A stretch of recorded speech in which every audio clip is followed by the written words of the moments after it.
এখন চলে এসেছি নিতাই বাড়িতে। ঠিক আছে, চলুন নিতাই বাড়ির এই হচ্ছে গেট। এই দিক থেকে এলাম আমরা ইসকনটা টেম্পলটা দেখে। নিতাই বাড়ি এটা। আচ্ছা, এটা হচ্ছে গৌরাঙ্গ মন্দির। এইখানে তিনটে আছে গৌরাঙ্গ মন্দির। সামনে আছে একটা, এই দিকটাতে আছে একটা জলের মধ্যে মন্দির হাটুগাড়া, আর এইদিকে আছে নিধুবন। এই যে এটা হচ্ছে বাঁকা বিহারী মন্দির।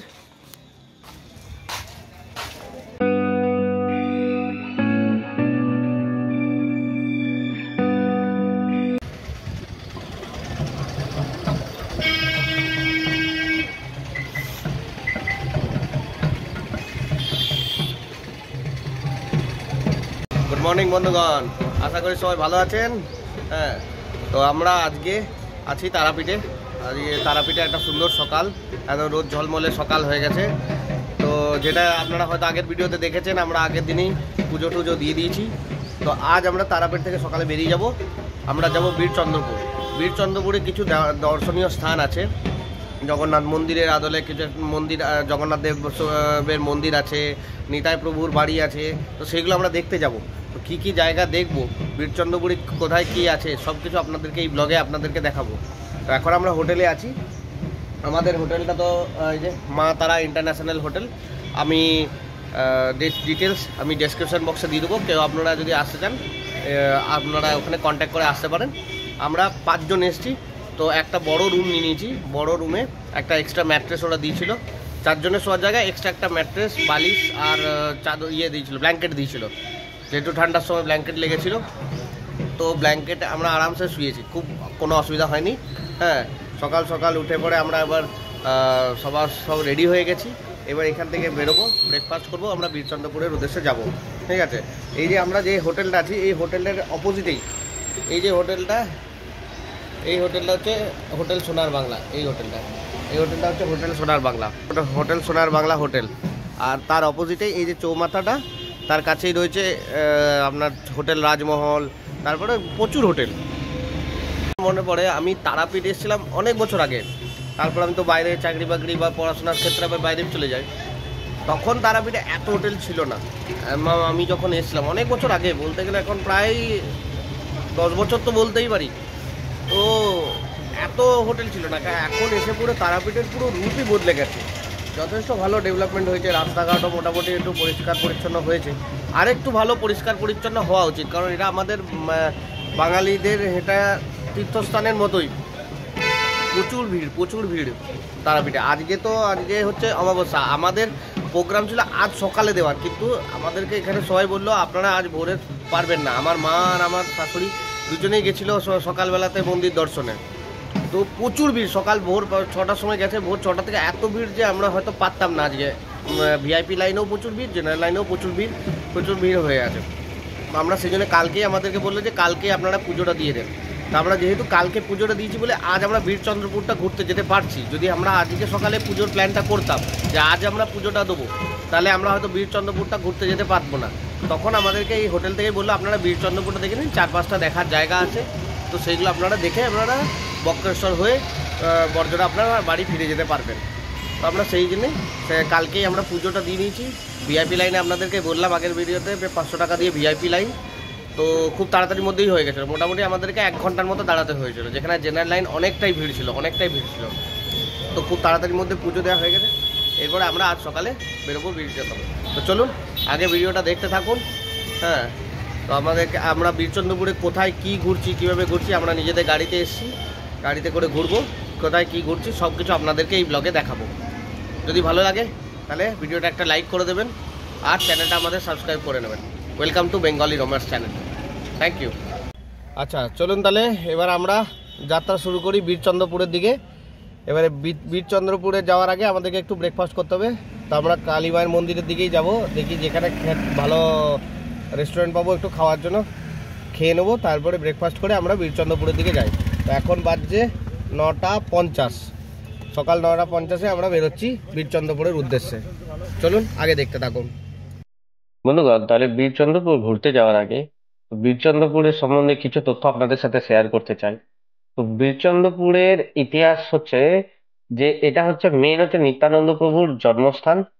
আর মহাভারতে বীরচন্দ্রপুর একচক্র গ্রামের একটি অংশ, তো এটার নাম উল্লিখিত আছে। প্রাচীনকালে এই অঞ্চলটি একচক্র নামেই পরিচিত ছিল, যা মহাভারতে উল্লেখ করা আছে। তো এখানে মনে করা হয় যে পাণ্ডবরা তাদের নির্বাসনের কিছুটা সময় কাটিয়েছিলেন। এই নামটি সম্ভবত একটি চক্র বা একটি চাকা থেকে এসেছে, যা এই অঞ্চলের ভৌগোলিক বৈশিষ্ট্য বা অন্য কোনো পৌরাণিক ঘটনার সাথে সম্পর্কিত হতে পারে। তবে বীরচন্দ্রপুরের সবচেয়ে গুরুত্বপূর্ণ অধ্যায় শুরু হয় পঞ্চদশ শতাব্দীতে, যখন শ্রী নিত্যানন্দ মহাপ্রভু এখানে জন্মগ্রহণ করেন। তিনি ছিলেন শ্রী চৈতন্য মহাপ্রভুর প্রধান শিষ্য এবং বৈষ্ণব ধর্ম প্রচারে তার অবদান অসীম। নিত্যানন্দ প্রভুর জন্মস্থান হওয়ার জন্য বীরচন্দ্রপুর বৈষ্ণব ধর্মাবলম্বীদের কাছে একটা পবিত্র স্থান হিসাবে গণ্য করা হয়। তাহলে বীরচন্দ্রপুরে আগে গিয়ে আমরা এই জায়গাগুলো দেখব। প্রথম ইসকন টেম্পল, তারপর নিতাই বাড়ি, তারপর গৌরাঙ্গ মন্দির, নিধুবন, আর হাটুগাড়া আশ্রম, জগন্নাথ দেবের মন্দির, আর বাঁকারায় মন্দির। এই প্রত্যেকটা 7টা জায়গা হচ্ছে খুবই প্রসিদ্ধ জায়গা আমাদের বীরচন্দ্রপুরে। তো এই 7টা জায়গা দেখবো, দিয়ে বীরচন্দ্রপুর থেকেই আমরা আবার আমাদের বাড়ির পথে রওনা দেবো। তো এখন আমরা তারাপীঠে আছি। জাস্ট আমরা তারাপীঠে মা তারার আর ঢোকার যে গেটটা সেটা অতিক্রম করে আমরা এখন বীরচন্দ্রপুরের দিকে এগোচ্ছি। তো চলুন, আগে আপনারা ভিডিওটা দেখতে থাকুন। এই 7টা যে দর্শনীয় স্থান আছে, এই দর্শনীয় স্থানগুলো আপনাদেরকে এই ব্লগে আমরা দেখাবো। আর আপনারাও যদি আপনারা আসছেন, যদি কেউই আমার ব্লগ দেখে, তো অবশ্যই তারাপীঠ এলে এই বীরচন্দ্রপুরটা দেখতে একদমই ভুলবেন না। এই বীরচন্দ্রপুরের প্রত্যেকটা দর্শনীয় স্থানই খুবই সুন্দর, খুবই ভালো লাগবে আপনাদের। তো একদমই মিস করবেন না। আপনারা যখনই আসবেন তারাপীঠ, এইগুলো বীরচন্দ্রপুরটা প্ল্যানে রাখবেন। আচ্ছা, তাহলে এই বীরচন্দ্রপুর যে গ্রামটার নাম, সেই গ্রামটার নাম কিভাবে বীরচন্দ্রপুর পড়েছে তার পিছনেও একটা ইতিহাস আছে। তো বীরচন্দ্রপুর এই জন্য নামটা হয়েছে যে বীরচন্দ্র নামে একজন যোদ্ধা এখানে থাকতেন। তো তিনি একজন বিশিষ্ট বীর যোদ্ধা ছিলেন এবং সমাজ সংস্কারকও ছিলেন। তিনি স্থানীয় জনগণদের অধিকার রক্ষার জন্য অনেক সংগ্রাম করেছিলেন। তো তারই নাম অনুসারে এই জায়গার নাম হয় বীরচন্দ্রপুর। আর বীরচন্দ্রপুর আগে ছিল একচক্র গ্রামেরই একটি অংশ। এই একচক্র নামেরও উৎপত্তির পিছনে একটা পৌরাণিক ঘটনা আছে। সেটা হচ্ছে যে কুরুক্ষেত্রের যুদ্ধের সময় যখন শ্রীকৃষ্ণ অর্জুনকে সাহায্য করার জন্য তার রথের চাকা নিয়ে ভীষ্মের দিকে এগিয়েছিলেন, তখন ভীষ্মের প্রার্থনায় সন্তুষ্ট হয়ে তিনি রথের চাকাটি ছুঁড়ে ফেলে দেন। সেই চাকাটি এই স্থানে এসেই পড়েছিল, তাই নাম হয় এক চক্র। এক মানে একটি, আর চক্র মানে চাকা। সেই চাকাটি যেহেতু এখানে পড়েছিল, সেই জন্য তার নাম হয় এক চক্র। তো এই হচ্ছে দুটো নামের পিছনে কাহিনী। এরকম রাস্তা হলে সত্যি গাড়ি চালাতে খুবই মজা লাগে। তো যখন গাড়িটা চলে ভালো রকম স্পিডে, যখন গাড়িটা চলে, যদি রাস্তাঘাট খুব ভালো থাকে, তখন চাকার সাথে পিচের যে একটা ঘর্ষণ, একটা যে আওয়াজটা হয়, সেই আওয়াজটা খুব মধুর লাগে। মনে হয় যে হ্যাঁ, গাড়িটা খুব স্মুথলি চলছে, খুব কমফোর্টেবলি গাড়িটা চলছে। বেশি কিছু ড্রাইভারকে করার বা যে গাড়ি চালাচ্ছে তাকে বেশি কিছু চিন্তা ভাবনা করার দরকার নেই। রাস্তা একদম চওড়া রাস্তা, পরিষ্কার রাস্তা, খুব সুন্দর রাস্তা, একদম পিচের খুব ভালো রাস্তা। সেই যে আওয়াজটা, যেটা চাকার সাথে আপনার যে পিচের আওয়াজটা হয়, সেই আওয়াজটাই বলে দেয় যে রাস্তা কত ভালো আর গাড়িটাও কত স্মুথলি চলছে।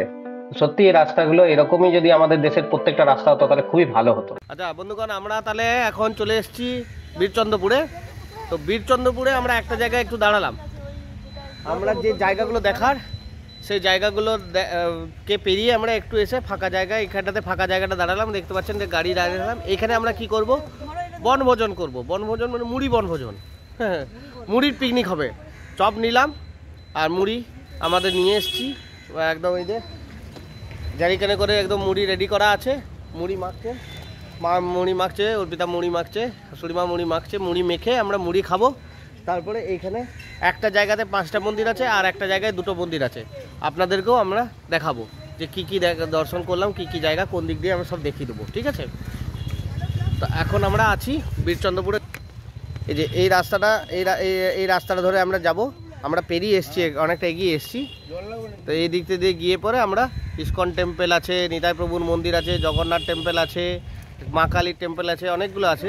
7টা টোটাল জায়গা আছে দেখার। তো সেগুলো আমরা দেখব। আর এই দিকে চলে যাচ্ছে বীরচন্দ্রপুর গ্রামটা পেরিয়ে চলে যাচ্ছে এইদিকে। চলুন আগে দেখতে থাকুন তাহলে। কোন কোন জায়গাগুলো আমরা দেখছি সব আপনাদেরকে এই চ্যানেলে এই ভিডিওতে আপনারা দেখতে পাবেন।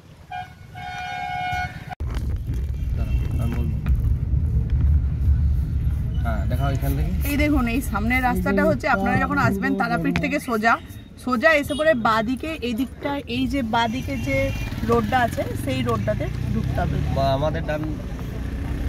আমাদের ডান দিক হচ্ছে কারণ আমরা টিফিন করার জন্য একটুখানি এগিয়ে গেছিলাম, ওই জন্য আমাদের। এখন আমরা যাচ্ছি নিতাই বাড়ি। নিতাই বাড়ি এখান থেকে দেখবেন একটা বোর্ড লাগানো আছে নিতাই বাড়ি।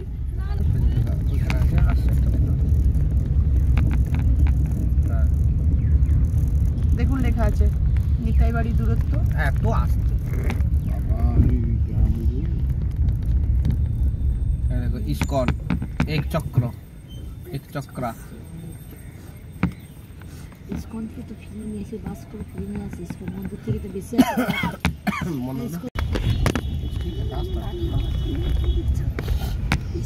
এটা হচ্ছে ইসকনটা। ইসকনের গেটটা এত সুন্দর দেখো। চলে গেছে ওরা।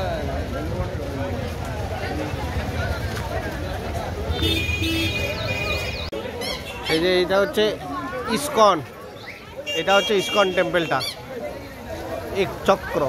এক চক্র ইসকন টেম্পল।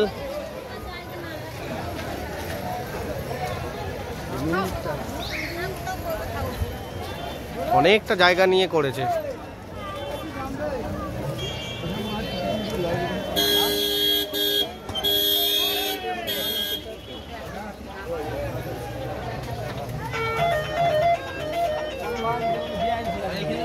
এই যে প্রসাদ কাউন্টার, এক চক্র ভবন।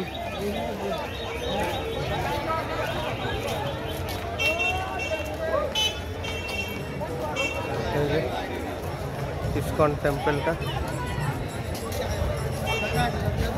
ISKCON temple. দাঁড়া ফটো তুলবো।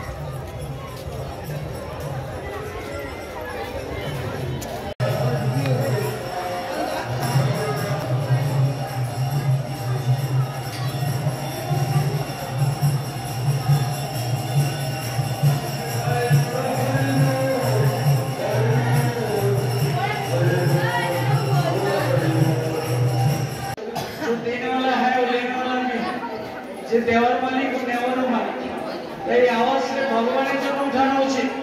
প্রেম সে বলে জয় গণিতায় ভগবানের কি।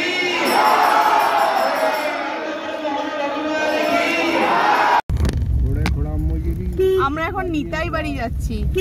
নিতাই বাড়ির রাস্তাটা কিন্তু খুবই সরু রাস্তা, একদম প্রত্যন্ত গ্রামের মধ্যে একদম সরু রাস্তা যেগুলো হয় সেইগুলো।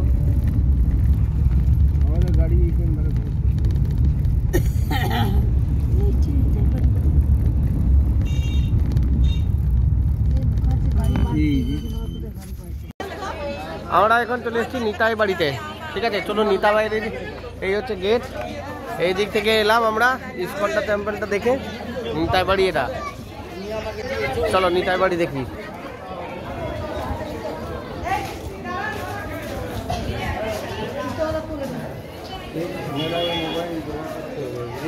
ক্যামেরা মোবাইল জমা করতে হবে।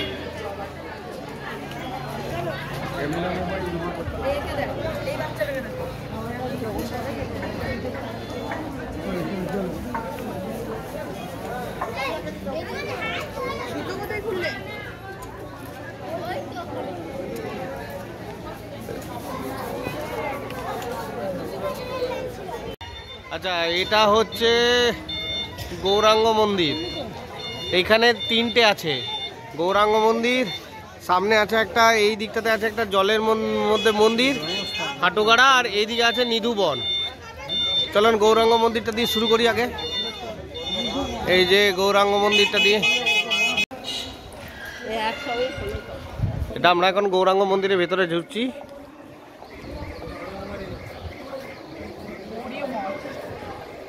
গৌরী মঠ, এটা হচ্ছে গৌরী মঠ। এর সামনে বিস্তীর্ণ জায়গা।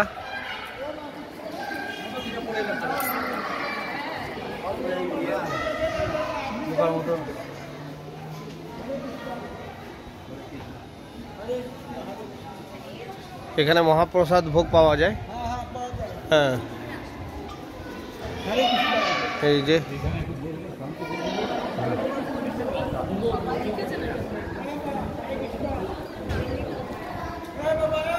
দেখতে পাচ্ছেন এগুলো সব গেস্ট হাউস, থাকার ঘর। এটা গৌরী মঠ।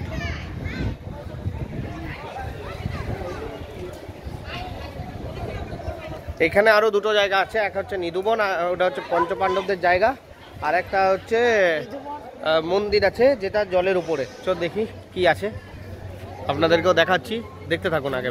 ওইটা কি আছে?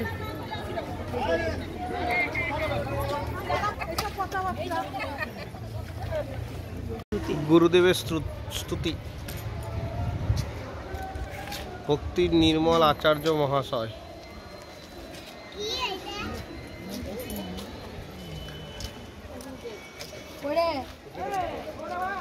এই যে এইদিকে হচ্ছে নিধুবনের রাস্তা, এই হচ্ছে নিধুবন, এটা হচ্ছে নিধুবনের রাস্তা।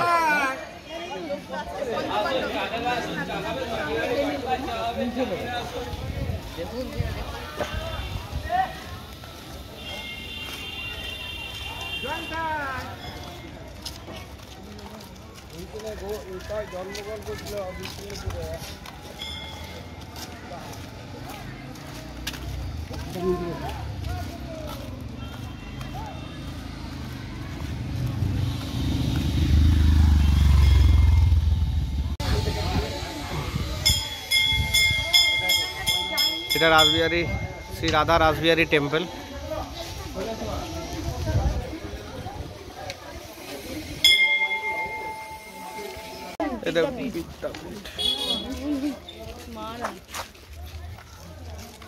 এটা ওইটা নিয়ে দেবো।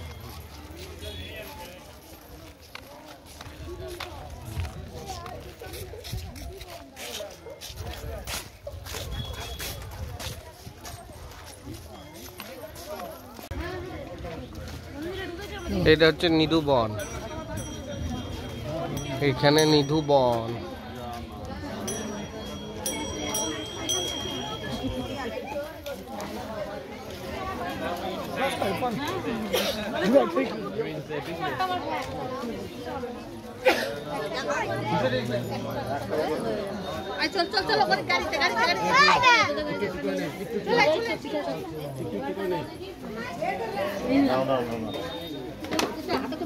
এটা হচ্ছে হাটুগাড়া আশ্রম। এই যে জলের মধ্যে দেখতে পাচ্ছেন একটা মন্দির আছে, সামনের বোর্ডটা পড়ুন। এই যে এটা পড়ুন, পজ করে এটাতে পড়ে নিন। এটা একটু পজ করে পড়ে নেবেন। আর একদম গ্রামের মাঝখানে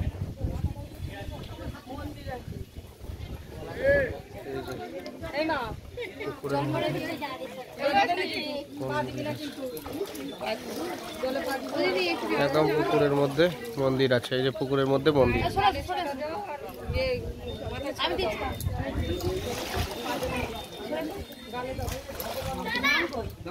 আমাদের 5টা তীর্থস্থান ভালো করে ঘোরা হলো, 5টা তীর্থস্থান ঘুরে আর দুটো বাকি আছে। এই দুটো লাস্টে যাওয়ার সময় আমরা দেখে নিচ্ছি।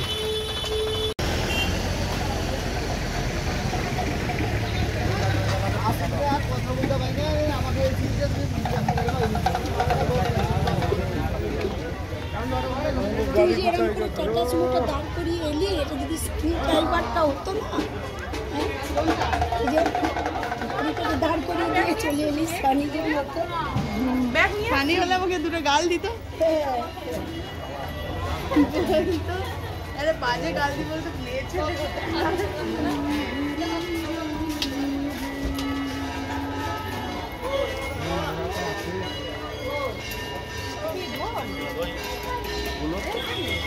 শ্রী শ্রী জগন্নাথ দেবের মন্দির।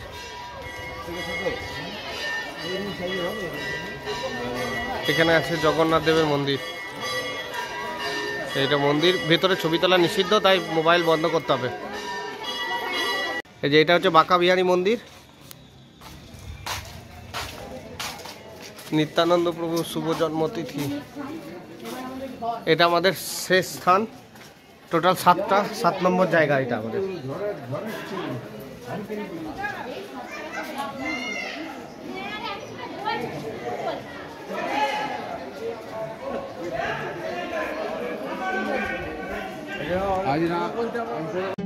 আচ্ছা, আমরা যে 7টা জায়গা ঘুরলাম সেই 7টা জায়গার মধ্যে কোনো জায়গাতেই ভিডিওগ্রাফি ফটোগ্রাফি ভেতরে অ্যালাউ নেই। বাইরের থেকেই আপনি যেটুকু করলেন সেটাই আপনি দেখাতে পারবেন। আপনারা হয়তো সবই দেখলেন আমার ভিডিওতে যে আমি বাইরের গুলোই ভিডিও করে আপনাদেরকে এই ব্লগে দেখাতে পারলাম। ভেতরে কোথাও মোবাইল অ্যালাউ নেই, তাই ভিতরে ফটোগ্রাফি ভিডিওগ্রাফি একদমই করতে পারবেন না। ঠিক আছে, তো আপনি সেই হিসাবে প্ল্যান করতে পারেন। দ্বিতীয় হচ্ছে, যখন আপনারা ইস্কন টেম্পলের রাস্তাটা, যে রাস্তাটা দিয়ে আমরা ঢুকলাম সেই রাস্তা দিয়ে ঢুকবেন, ওই রাস্তাটা খুবই ছোট এবং যত বেলা করবেন তত গাড়ির চাপ বাড়ছে। ঠিক আছে, বেলার দিকেই মানুষজন বেশি আসছে। আপনি যদি সকাল সকাল যান তাহলে নিজের পার্সোনাল গাড়ি নিয়ে একদম সুন্দরভাবে 5টা জায়গা দেখে নিতে পারবেন। কিন্তু যদি বেলা করেন এত গাড়ির চাপ বেড়ে যাচ্ছে, আর পার্কিংয়ের জায়গাও সেরকম নেই যে গাড়িটা রেখে আপনারা যেতে পারবেন, তো খুবই মুশকিল হবে। তো আপনারা কি করতে পারেন, সকাল সকাল আপনারা আসতে পারেন। 9টার মধ্যে আসলে আপনারা ওই জায়গাটা আরামসে নিজের গাড়ি নিয়ে ভেতর অবধি ঢুকে একদম মৃদুবন হাটোগাড়া আশ্রম অবধি গাড়ি নিয়ে ঢুকে গিয়ে আপনারা দেখতে পারবেন। আবার যদি বেলা করেন তাহলে এতটাই গাড়ির চাপ বেড়ে যাচ্ছে যে আপনি পার্কিং করার জায়গা পাবেন না, আর সামনাসামনি গাড়ি আটকে যাচ্ছে এবং জ্যাম লেগে যাচ্ছে খুব, রাস্তাটাও ছোট খুব। ঠিক আছে, পার্কিং করার জায়গা নেই। তো আপনারা প্ল্যানটা করবেন কি সকাল সকাল বেরোবেন। তারাপীঠ থেকে বেশি দূর নয়, খুবই কাছের মধ্যে। তো আর রাস্তাঘাটও মোটামুটি ভালো, খুব তাড়াতাড়ি পৌঁছে যাবেন। তো আপনারা একটু তাড়াতাড়ি প্ল্যান করলে ভালোভাবে ঘুরতে পারবেন। অথবা যদি আপনি লেট হয়ে যায়, আপনার আসতে দেরি হয়ে যায়, তো আপনি কি করতে পারেন, যে গাড়িটা আপনারা বাইরেই কোথাও রেখে দিলেন, গাড়িটা ভেতরের দিকে ঢোকাবেন না ইস্কন টেম্পলের, ওইখান থেকে আপনারা টোটো করে নিতে পারেন। যদি বয়স্ক মা বাবা থাকে, অত হাঁটতে না পারে, তাহলে টোটো করে নিতে পারেন। আর যদি সব ইয়াং থাকেন, হ্যাঁ, তাহলে ওইটা খুব জোর হলে রাউন্ড, মানে আপনি ওখান থেকে হাটোগাড়া আশ্রম অব্দি, আর হাটোগাড়া আশ্রম থেকে আবার গাড়ি অব্দি আসতে হয়তো 2-2.5 কিলোমিটার হবে। ওইটা যদি আপনারা হাঁটতে পারেন তাহলে হেঁটে ঘুরে নিলে খুবই ভালো। আপনার কোনো রকমই কোনো জ্যামেই ফাঁসবেন না। তো সেটা আপনাদের। Continue for 1 kilometer. হ্যাঁ, এই ব্রিজটার নাম হচ্ছে ভাষা ব্রিজ। এই ব্রিজটাই আপনাদেরকে আমাদের 2 নম্বর পর্বের তারাপীঠ ভ্রমণের 2 নম্বর পর্বে এই ব্রিজটা দেখিয়েছি আপনাদের, ভাষা ব্রিজ, ময়ূরাক্ষী নদীর উপর। ওই যখন এই দিক থেকে আমরা এখন এই ব্রিজটা পেরিয়ে সাঁইথিয়াতে ঢুকবো। তো এই ব্রিজটারই অবস্থা খুবই খারাপ, কিন্তু তাও 10 টাকা করে টোল ট্যাক্স নিচ্ছে। কিসের জন্য নিচ্ছে আমি জানি না, কোনো রাস্তা নেই, কিছু নেই। গাড়িতে যারা বসে আছে তাদের সবার খুব অসুবিধা হচ্ছে, এত গাড়ি জার্কিং করছে রাস্তাঘাটের জন্য। তো এই ব্রিজটাই আমি পর্ব 2তে দেখিয়েছি। যদি না দেখে থাকেন আই বাটনে আর ভিডিও ডেসক্রিপশনে লিঙ্কটা দিয়ে রাখলাম, ভিডিওটা দেখে নেবেন। তাহলে বন্ধুগণ, এটা আমাদের 3য় পর্ব তারাপীঠ ভ্রমণের। এর আগে অলরেডি 2টো পর্ব আমি আমার চ্যানেলে দিয়ে দিয়েছি। তো আপনারা যদি এখনো না দেখে থাকেন তাহলে আই বাটনে আর ভিডিও ডেসক্রিপশনে লিঙ্কটা দিয়ে রাখলাম, আপনারা একটু দেখে নেবেন। ভিডিওটা ভালো লাগলে লাইক করে নেবেন, চ্যানেলটাকে সাবস্ক্রাইব করে বেল আইকনটা অন করে দেবেন, যাতে যখনই আমি এরকম ভিডিও দিতে থাকি তাহলে আপনারা নোটিফিকেশন পেয়ে যাবেন, আর শেয়ারও করে দেবেন। তাহলে বন্ধুগণ, আমরা বীরচন্দ্রপুর থেকে বেরিয়ে অনেকক্ষণই চলে এসেছি। আমরা এবার বোলপুরের কাছাকাছি চলে এসেছি। হ্যাঁ, তো এখন বাজছে 2:45, একটু এবারে লাঞ্চের টাইম হয়ে গেছে, অনেকটাই টাইম পেরিয়ে গেছে, একটু লাঞ্চ করবো। তো এই রাস্তাতে না কোনো ধাবা রেস্টুরেন্ট কিছু পাইনি। ঠিক এই বোলপুর আর এখান থেকে 5 কিলোমিটার বাকি, তো তার আগে একটা রেস্টুরেন্ট পেলাম, সেটা হচ্ছে বড়মা ধাবা রেস্টুরেন্ট।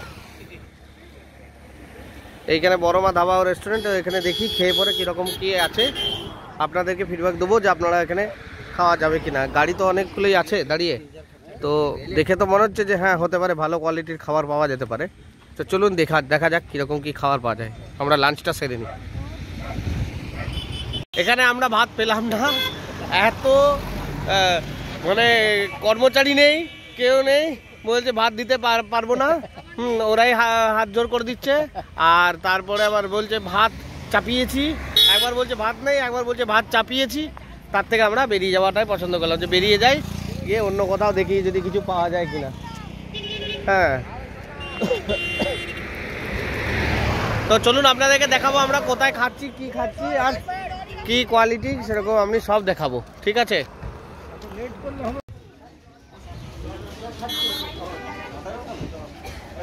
এই যে গীতাঞ্জলি রেস্টুরেন্টে আমরা ঢুকলাম।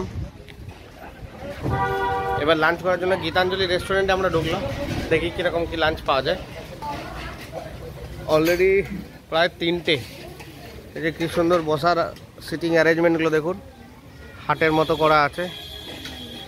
সিটিং অ্যারেঞ্জমেন্ট, এই যে এখানে বসবো।